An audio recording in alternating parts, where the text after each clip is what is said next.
সাঁতার শেখাটা খুবই জরুরি, যেহেতু বিল বড় দেশ, নদী নালার দেশ, কোথায় কার জীবনে চাকরি পড়বে, সারা জীবনে টেনশন থাকবে।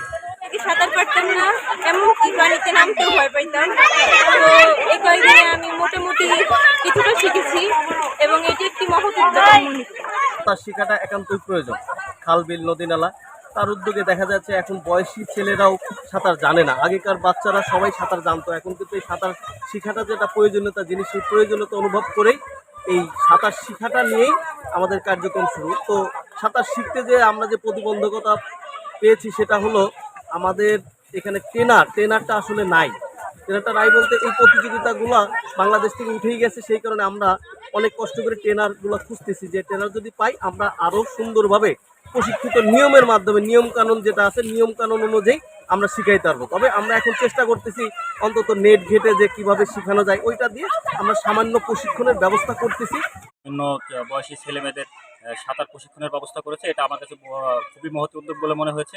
আমরা এখন দেখতে পাচ্ছি যে গ্রামগঞ্জগুলোতেও কিন্তু পুকুর বা নালা, খাল বিল এগুলো একেবারেই নাই বলতে চলে। এই গ্রামেই বেশ কয়েক বছর আগেও কিন্তু অনেকগুলো পুকুর আমরা দেখতে পেয়েছি, যার কারণে কিন্তু এই এলাকার যারা ছোট ছোট ছেলে মেয়ে রয়েছে তারা কিন্তু একেবারেই সাঁতার শিখতে পারছে না।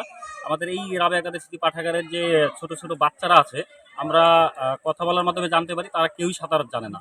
আমরা সম্প্রতি অনেক দেখেছি যে বিভিন্ন বিশ্ববিদ্যালয় পড়ুয়া ছেলে মেয়েও কিন্তু সাঁতার না জানার কারণে কিন্তু পানিতে ডুবে বা নদীতে গোসল করতে গিয়ে বিভিন্ন কারণে মারা যাচ্ছে। আমরা সেই বিষয়টা খেয়াল করেই কিন্তু আমরা ইচ্ছা পোষণ করি যে এখানকার যে বাচ্চারা রয়েছে বা এই গ্রামের যে ছেলে মেয়েগুলো রয়েছে আমরা তাদেরকে সাঁতার শেখাবো। আমরা 3 দিন যাবৎ সাঁতার শেখাচ্ছি। আমরা এই সাঁতার শেখানোটা 10 দিন ব্যাপী করবো। আমরা আশা করি যে এই 10 দিনের মধ্যে ওরা সাঁতার শিখে যাবে। আমরা এই 3 দিনের মধ্যেও দেখেছি অনেক ছেলে মেয়ে সাঁতার অলরেডি শিখে গেছে।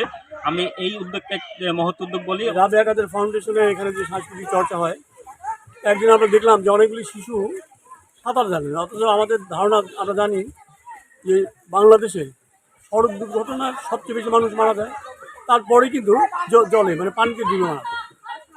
তো দেখলাম যে আমাদের গ্রামের মধ্যে 2-1টা পুকুর পাওয়া যায়, যদিও শহরে পুকুর নেই, সেই কারণে এখানে সাঁতার শেখানোর একটা সুযোগ আছে এবং আমরা সেই উৎসাহ নিয়েই এই পাড়ার ছেলেপেলেগুলিকে আগে আমরা শেখাচ্ছি এবং আমরা একেবারে যে খুব ফর্মালভাবে শেখাতে পারতেছি ব্যাপারটা এরকম।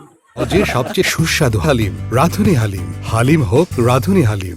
তবে চেষ্টা করতেছি যাতে এরপরে আমরা গোছায় আরও সুন্দর করে যাতে করতে পারি।